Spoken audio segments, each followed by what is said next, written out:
Welcome to 2020 and the very first episode of Dojo Live. Very excited to kick it off today with my co-hosts and our guest. And to get us started, I'd like to ask Kim, co-producer and co-host, to introduce the show today. Welcome once again to another episode of Dojo Live. We are streaming live on LinkedIn, Twitter, Facebook, YouTube, and on Twitch. Perfect. Thank you so much, Tulio. As you said, good afternoon, everyone, and thank you for joining us today on Dojo Live, Wednesday, the 8th of January, 2020. It is so weird to say that, our first episode of the year. However, it does feel really good to be back. And as you can see, I'm at home and I'm still grasping desperately to the last little elements of the holiday season. But yeah, so here at Dojo Live, we're working to co-create the future of workplace diversity by sharing and learning from the stories and experiences of tech luminaries. My name is Kim Lantis. I'm broadcasting live from Hermosillo, Sonora.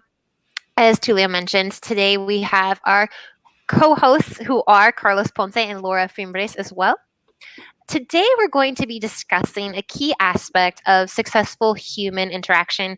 And it's something that we've probably all done since before we can even remember, and something that we probably forget to do more often, and that is play. So here to share his story is Roger Manix, the co-founder and chief creative officer of Ludolo. Welcome to Dojo Live, Roger. Hey, hello everybody. Carlos, Laura, Tulio, Kim. Thanks for having me here. It's our pleasure. Thank you so much for being here. To get us started, Roger, could you please just share a bit about yourself, your background, as well as your partner, Bobby Alexis, who unfortunately could not join us today, and Ludolo? Yeah, I would love to, actually. So I guess it would help if I kind of told you who the heck I am and how this playful thing spiraled into what it is today. So my background is in mathematics and theater, weirdly enough. And then in 2008, I earned my master's in acting. And I don't know if you can recall what an incredible year 2008 was to have a master's in anything. Best year ever. But it definitely wasn't a good year for a master's in acting. So I found myself, 36 years old, $100,000 in debt, and I was cleaning my neighbor's basement for $20 an hour. It was a super humbling time in my life. But it also forced me to rely on faculties that I normally wouldn't use had I not been in that place where old ways no longer sufficed. I called up a friend of mine. He taught at Stanford's Graduate School of Business. And I said, hey, I'd love to come out there and teach the development of emotional intelligence to your MBA candidates. And I'd love to use play to do it. To which he said, great, if it works, come back. If it doesn't work, don't come back, and don't tell anybody that I ever let you try this here as well, too. Well, it worked. For about 6 years, I worked at the business school at Stanford.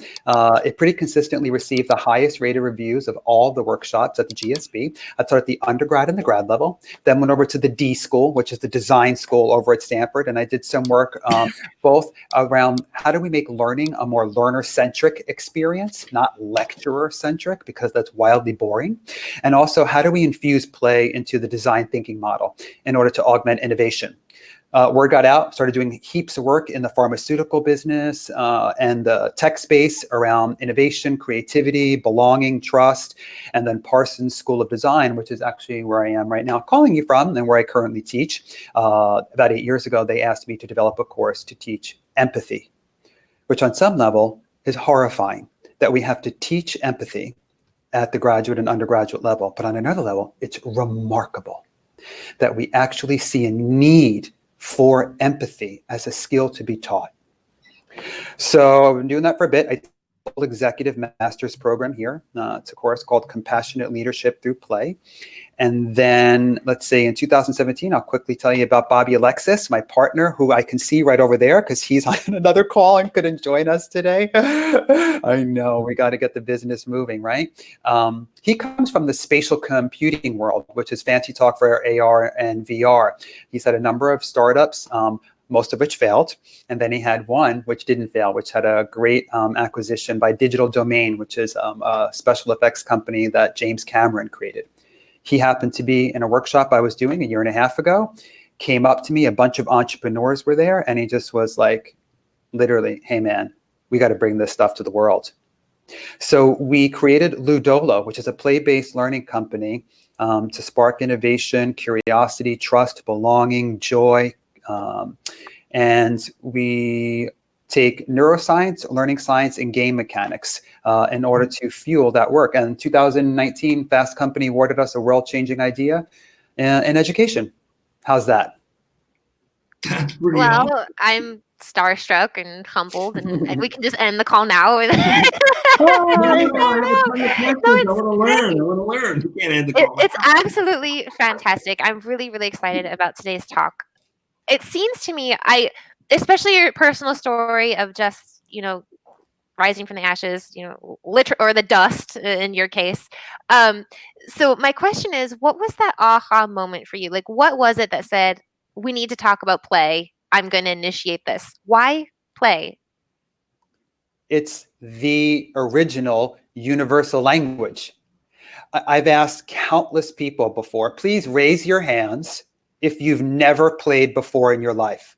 No one has ever raised their hand. So the fact that we all have played tells me, there's a united language that we all have. But yet, somewhere in our development, someone said to us while we were playing, grow up. Stop that. What are you doing? Because if we're not getting on the boss's good side or a plaque on the door or an extra zero on the paycheck, the work is looked at as frivolous. But in the digital age, play is nature's greatest tool to train the mind and body in what it means to be human. And also play is fun. Well, I'm excited to learn a lot of these different principles. So I personally tend to be someone who doesn't play enough. I've been told that over and over. Make sure you play. You make more time for play. Although I can be playful in office environments with colleagues. I think anyone who knows me definitely I can have a lot of fun. But to have it as a formal approach to how you're running your business or how you're relating with other team members, to actually have a methodology that inspires creativity, I'm not familiar with systems like that. I've developed tools and games for teaching on accountability. So I'm curious to learn, are there some basic things that through your study and through your practice that companies should be looking at? How do you get started? What's the approach that you take? You mean, how do we first find our entryway into an organization, or how do we frame talking about the work? Well, let's start with, first of all, why would a company want to adapt this methodology, and how do they go about doing it? I mean, I think the latest statistic that I read was 89% of new hire failure isn't because of skills. It's because of a crappy attitude. It's because of a lack of emotional intelligence. So that translates, every time we have to replace an employee, that's 6 to 9 months of their salary. And for executives, that number can double. I also think the latest Gallup report, there was a 3-year study that showed that 85% of workers today are one of two things. They're either sleepworking, which is mindlessly going about their job, punching in and can't wait to punch out, or they're actively involved with hating their job and maybe even getting others on board to hate their job. That's almost 9 out of 10 people. You're kidding yourself if you think that that's not occurring within your organization. The numbers prove it. So when we get the culture right, when you give people a sense of belonging, when you let people know that you really care for them, right? And you're taking their intelligence quotient, you're developing their EQ, and you're also developing their LQ, their love quotient, and you're giving them a place to come together. HBR had an edition completely dedicated to collaboration recently, and it was incredible. And what they found is most people look at collaboration, this is what the article wrote, as a value to, I have this written down here, the name is just, as a value to cultivate versus a skill that can be taught. And people think collaboration is, oh, let's just open the office, have beer pong on Friday, and just put collaboration in the mission statement. No, that's superficial. What they found is in order to have sustained, true collaboration, 3 requirements were needed. You had to have widespread respect for colleagues' contributions. You had to have an openness to experimenting with others' ideas, and you had to have a real sensitivity around how your actions affect others and the goal of the mission, the project, the company. Play does all of that. Play works on that. It brings us together to explore the unknown. It establishes trust.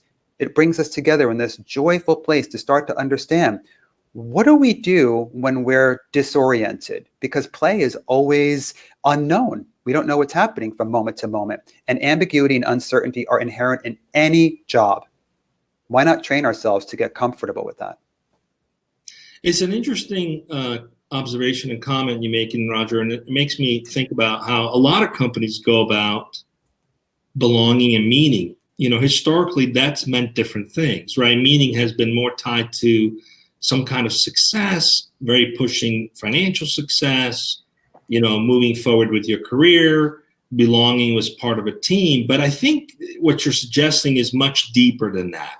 And it's not just about the onboarding process of learning how to fit into the organizations as it is. How do you create an expansive organization where people are actually really putting meaning behind their lives and what they do?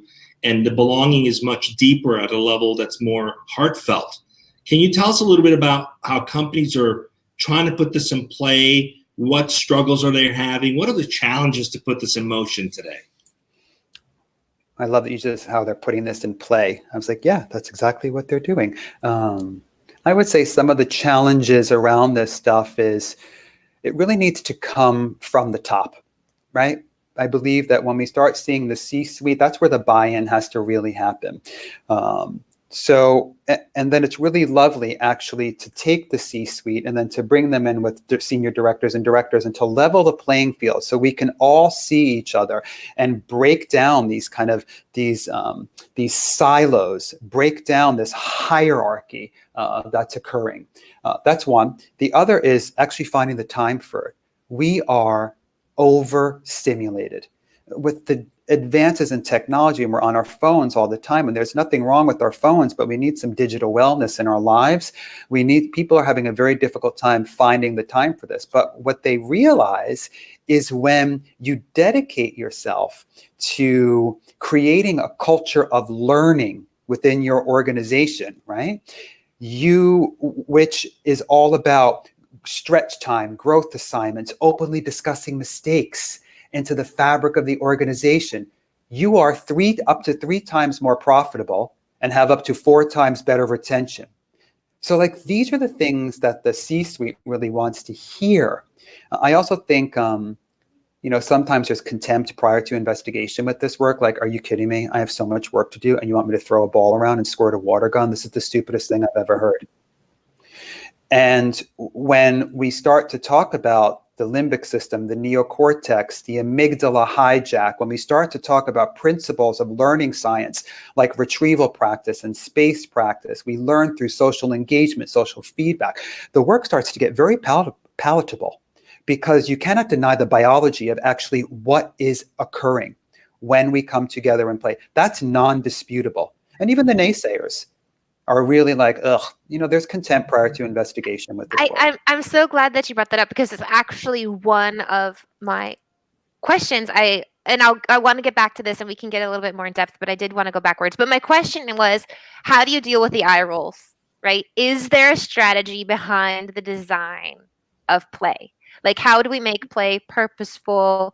And how do you get, the adults, the serious people involved in that? And I want to talk about that. But I did want to go back to the importance real quick of your comment of it needing to come from the top. And our experience, both as a company and with pretty much every guest that we've talked to, that's a sentiment. That's something that happens again and again and again and again and again. It needs to come from the top. And I think in our experience at Nearsoft, our C-suites, even though we don't like to look at ourselves that way, we are a self-managed and flat organization, but our leadership, let's say, I find to be extremely playful. And I wanted to go back to this idea of it doesn't just mean, beer pong on Fridays or whatever that might be, how we can make play meaningful and not superficial. One of the examples that happened in our own company this year is each year we produce a yearbook, a collection of the highlights of our year, and we compile that and we provide one with each of our team members.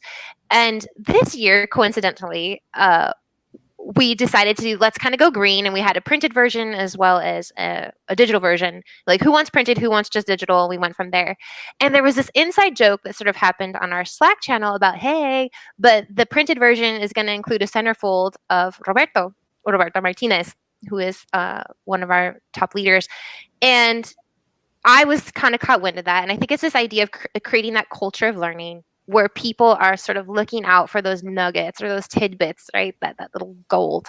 And I'm directly involved with the creation of the yearbook. And I thought to myself, why not? And so secretly, we created a centerfold of Roberto, this traditionally goofy photo, and there's these printouts. And the coolest thing is, I didn't even have to worry. Like, in some company cultures, you're like, gosh, you're gonna do a goofy centerfold of the CEO. Are you kidding me? Are you sure? Like, pink slip. And he didn't know. It was a complete reveal and hilarious. And he, just takes it as it comes. And it's still sort of this inside joke that just kind of continually happens. And naturally, now it seems that we've created this new sort of tradition, maybe this anticipation, right, of what's next. And is that an example? Is that going beyond the superficial, or what's your perspective on something like that? I think in order to get away with something like that, you have to have psychological safety within your organization. That you have to know that you feel safe and supported with the decisions that you're making, whether they're through these fun moments or whether they're more pragmatic with the work. And so, yes, and remember, play. I'm not asking people to play within their organizations, 24 hours a day, 7 days a week. Play is a state of mind. Play is a state of mind which involves curiosity, support, generosity, collaboration, risk-taking, resilience, creativity. Those are the qualities that we can develop in an ethos of play. So it's sort of like going to the gym. You have to do this thing a few times over and over and develop the dexterity and the strength to have the bandwidth to do it. So yes, I do believe that is something actually that it is the ethos of being playful. And yes, there are eye rolls. As I've said, there's always contempt prior to investigation, always. And what I have found, because we use survey post every engagement we have, and we've had engagements with companies like Goldman Sachs and PwC and Sprint and AstraZeneca and FDNY, and we have found that 100% of the time, people see the validity of the work, even those that come in at first going, because what magically happens is it goes from an ego system to an ecosystem. It's less about this sucks, I'm not going to do this, it's not, what is this? And they start to see communal play and how everyone is affected. And habits quickly get to be identified by the people in the room. And they're like, wow, you've asked me not to do this. Let's say in a particular game, I know not to do it, and yet I can't stop doing it. So I'm telling you, if that happens here, that happens out there as well too. I don't know if it would be helpful if I gave you an example of a game. Would that help? Yes, please. Yeah. Okay, so there's a game that we have. It's called the Banquet, and we have over 50 games, and they progress in complexity. And you can take a look at our site, ludolo.com, and you can see all the different kinds of tracks we have. But this game is called the Banquet. It is the very first game we do, pretty much with any engagement that we have. It sounds rather simplistic. Simply, you walk around the room and you introduce yourselves to people. I walk around the room and I go up to you and I say, Kim, hi, I'm Roger. And you say, hi, I'm Kim. And then we leave. But what's happened is we've exchanged names. So now I'm Kim and you're Roger. So then I go up to Tulio and I go, hi, I'm Kim. And he says, hi, I'm Tulio. And now we exchange name again. He's Kim, I'm Tulio. You keep exchanging names with people in the room until somehow you manage to get your own name back. I can tell you that rather quickly, it turns into the biggest shit show in the world. The whole thing falls apart. People are shocked that they're like, wow, I am not active listening at all. Play really illustrates how we rely on our habits unconsciously to problem solve all the time until we get knocked out of our comfort zone. I believe that we learn best through profound disorientation.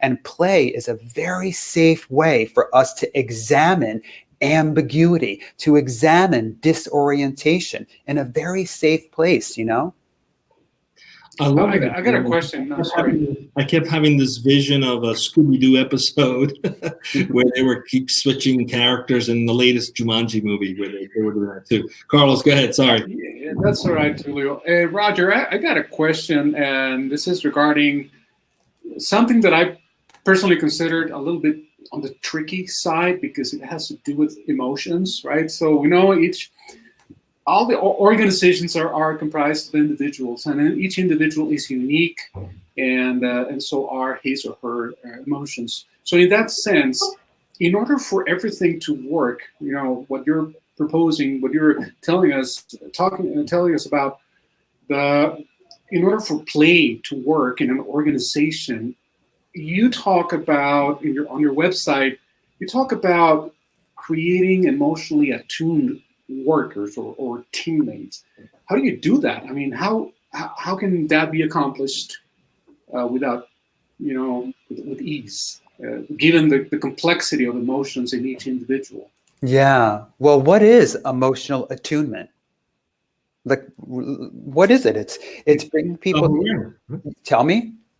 I would think it's self-awareness. Yeah, so self-awareness is a very big part of emotional intelligence as well, too, right? And emotional attunement is also like, how do I self-aware of my own emotions? How do I understand and regulate mine and respond to those of others? Play does such a great job at doing that because literally it's working on the brain. So you have all this incredible neuroplasticity going on. You have all this neural coupling that's going on. There's so much anxiety, problems. All of those things start to filter out through your unconscious mind when we play. So it allows us to have this collective breath with one another.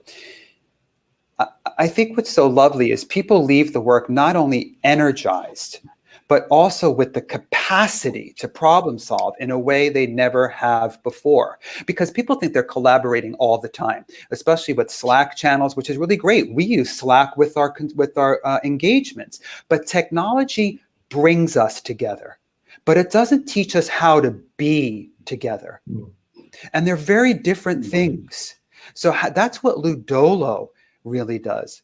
And how we work is, please ask me. I see you wanted to say something. Please do. Yeah, Roger, I was curious. I think you've hit on something really important. The minute we tap into that inner child, we let go of all the ego, all the barriers, all the things that get in the way that we've adopted as adults. But I think culture plays a big role too, wouldn't you say? How does culture in an organization play into this? Because we at Nearsoft have the benefit of having a self-managed shared authority culture, which basically means you don't have anyone to impress. So we can freely speak our mind and be playful and do all those things because there's no repercussions for it because we've agreed that is how we're going to relate to each other. So, but we take for granted what happens in more of a command control structure where that doesn't exist, right? So how can organizations that are not set up that way still adapt this and move in this direction? Does it require some more changes, perhaps at the top, where people learn to make fun of themselves a little bit more? What are some of the challenges you've seen, and how do they overcome that in more traditional companies? Yeah, I do think. Listen, it requires commitment. If you really want to shift the needle within your company and change something, one quick little PowerPoint session for 2 hours isn't going to galvanize an entire organization. We have to have real sustained commitment to saying from the top, I want to make this a more joyful place to work. I want to have this be a place where we feel safe to offer our ideas without fear of negative consequences. I want you to want to come to work. That is possible, but that requires commitment. It requires time. And I think when we get that from the top, people start to buy into it, because then we're serious about it. I think people start to see they're serious about it. And listen, it's no secret. You get the culture right, you get everything else right within an organization. Laura, I think you Laura. have a question. Oh, we already made that question. Okay, great. Well, Roger, we're coming up on time. It's been a lot of fun having you here. I think what I've heard, and correct me if I'm wrong here, you have to create an environment where employees and people feel safe to be themselves, to express themselves. You need to create an environment where it's playful because it drives a sense of belonging and meaning beyond just the day-to-day work. It's more of the human relationship and the aspects that brings to bear. And you've got to be self-aware of the reality that, not everyone's going to see things the way you do. And perhaps, again, you got to not take yourself so serious. I think that's part of the problem today is not only do we lack enough playtime, but we're taking ourselves too darn serious. Would you agree? Any last words of wisdom before we wrap up? Yeah, I think I want to say two quick things. The first is, we're really talking about this idea of having a playful nature, but at the end of the day, productivity and profitability matter. I mean, let's not kid ourselves. We have jobs, we have certain KPIs that we've got to really hit. What we've seen from our work is there's a 90% boost in creativity, a 90% increase in productivity, and an 88% improvement in collaboration. You tell me an organization that doesn't want that. And the last thing I'll say is what we have found is people who play together stay together. So give the employees the experience they crave. If the majority of our waking hours are spent at work, let's make work as fertile, as beautiful, as healthy as we possibly can to foster the relationships in order to do our best jobs we possibly can. Hopefully that's what Ludola does. I love that. And I might be opening up a can of worms here, or a whole nother conversation for our next call with you, Roger, along with Bobby. No, but I wanted to say, it sounds to me like I kind of hear this paradox, maybe this catch-22, chicken and the egg kind of thing. Like, do you have to be playful to incorporate play, or do you incorporate play to become playful? Like, where's the in? Yeah. Here? So tell me if you get my logic here. And if you may have heard this before, you can't think your way into right action, but you can act your way into right thinking. So when I start to move and do something, my brain starts to follow and I start to change. But if I just think about doing it, it really won't do it that much. So I believe it has to be, there's an educational philosophy called pragmatism. It has two components. It has to be experiential, and it also has to be pragmatic, in that the lessons that we're learning in the room must be applied to what's occurring out there. So we prescribe to pragmatism, and inherent in that is experiential learning. So it must be on our feet. That's how the playfulness comes. Yeah, I mean, that's a great question, Kim. And also, because of bicamerally, we have a left and right side. These are two distinct things in our brain function, and you have to balance the two. You kind of, it's not one or the other leading, it's balancing the two. Did I get right? Yeah, let me just finish saying this. So by no means, I've heard people, I'm never asking people to be all right-brained or to be all left-brained, because people, that's what they assume this work is about. But they're wrong. I mean, I've studied mathematics and theater, so I know what it's like to incorporate both hemispheres of my brain in my work. What I'm trying to have you do when you play is have full integration of the brain. If the amygdala has hijacked you and you're in fight, flight, or freeze mode, you are not fully integrated in the brain. But what play does, it allows me to have divergent thinking, all of these opportunities. But I just can't have divergent thinking on my own. I need to have convergent thinking as well, so I can actually choose one of those things that I've come up possibility-wise from all the divergent thinking. So play is very mysterious because it's designed to kind of bring the brain together. Did you catch all that, Laura? That's a great tweet. Yeah. Roger, thank goodness for technology and the ability to go back to the recording. Exactly. No, it's been this great is to have you on the show. I learned a lot. I really appreciate what you've shared with us, and I'd love to have you back sometime in the near future, maybe share some case studies, companies that maybe took an interest in this, and see what kind of transformation they've had. Love to hear those stories as well. Yeah, Carlos, that'd be a delight. Yeah, that's great. What do we have next week, Carlos? Yeah, I was going to mention that. I was going to, while we're here live, and I'd like to encourage our viewers and our guests, of course, as well, to join us next week for another episode, another interview, another conversation, another story on Dojo Live. And it's going to happen same time, Wednesday, 1 p.m. Pacific. We're going to be speaking with the principal of Captivate. Captivate is a digital platform that connects growing startups with talent in New York City. So it's going to be more of a people-related, technology type of conversation. But I don't have the topic, so in full disclosure, the guest hasn't sent it over to me. But be on the lookout for the topic right here on the Dojo Live website, dojo.meersoft.com. Right. And of course, I'm going to encourage our guests to stick around once we go off the air for a couple minutes. And of course, we encourage our listeners and our viewers to incorporate play as a way to captivate their teams. There you have it. And I don't know what you guys think, and my teammates, Roger, but given this conversation today, and also the scope and the size of Meersoft, and pretty much everything that we're doing, the way we're growing, I think we should keep having conversations. Yeah, we're intrigued. We want to have way more stories to share, much more to learn from you. This will be a good recap show, guys, that we talked Definitely. about. Absolutely. Well, thanks everyone for joining us, and we'll see you next time. Thank you so much. See you next time. Really lovely to share time with you and learn with you. Thank you so very much for this. How kind. Our pleasure. Truly our pleasure. Thank you. Roger Manix from Ludolo. Ciao. Bye.